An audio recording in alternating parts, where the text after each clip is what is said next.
તો રાજકોટ જિલ્લાના ધોરાજી જામકંડોરણા હાઈવે પર આવેલ એક ખેડૂતે પોતાના ખેતરમાં પાક બચાવવા અનોખો જુગાડ કર્યો છે। ત્યારે પશુ અને પંખીઓના ત્રાસથી પરેશાન ખેડૂતે માણસ જેવો દેખાતો ચાળિયો તૈયાર કર્યો છે। ત્યારે દૂરથી જોવામાં આ હુબહુ અસલ માણસ જેવો જ લાગે છે। ત્યારે પવન સાથે ફરતો આ ચાળિયો જોઈ પશુઓ અને પક્ષીઓને લાગે છે કે ખેતરમાં કોઈ માણસ કામ કરી રહ્યો છે। ત્યારે સૌરાષ્ટ્રમાં છેલ્લા કેટલાક વર્ષોથી કમોસમી વરસાદ અને કુદરતી આફતોને કારણે ખેડૂત પહેલેથી જ મુશ્કેલીમાં છે।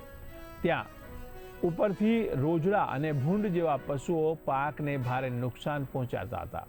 ત્યારે ખેડૂતે માત્ર 1500 રૂપિયાના ખર્ચે ઘાસ અને પ્લાસ્ટિકથી આ માનવ આકારનો ચાળિયો તૈયાર કર્યો છે।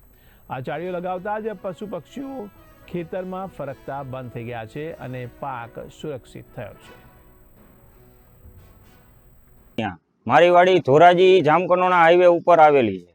ખેડૂતને પાક લણણી ઉપર આવે છે તો ઘણા રોજ ભૂંડનો ત્રાસ હોય છે। એના માટે ઘણી ખેડૂતોને નુકસાની વેઠવી પડે છે। એના માટે ફેન્સિંગનો ખર્ચો ખેડૂતને 2 થી 2.5 લાખ 3 લાખ જેવી રકમ હોય, કોઈ નબળી પરિસ્થિતિના હોય તો એ કરી શકતા ન હોય તો એના માટે ચાળિયાનો જુગાડ કરેલો છે। ઉબરૂ માળાના અને 1000 થી 1500 રૂપિયા સુધીમાં આ ચાળિયો તૈયાર થઈ જાય છે।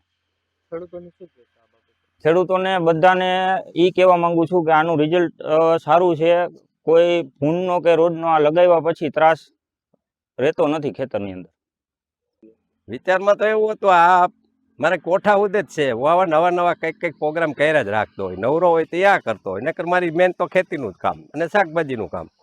એક બાજુ છે તે એક પશુઓનો ત્રાસ છે અને બીજી બાજુ આવી રીતે તમે જે આ પૂતળા લગાવ્યા છે, કેવી રાહત? હવે રાહતમાં 100% એમાં કાંઈ ઘટે નહીં। દરેક ખેડૂતને આ કરવો જુગાર બરાબર છે અને એના પાક ઉપર લગાડે।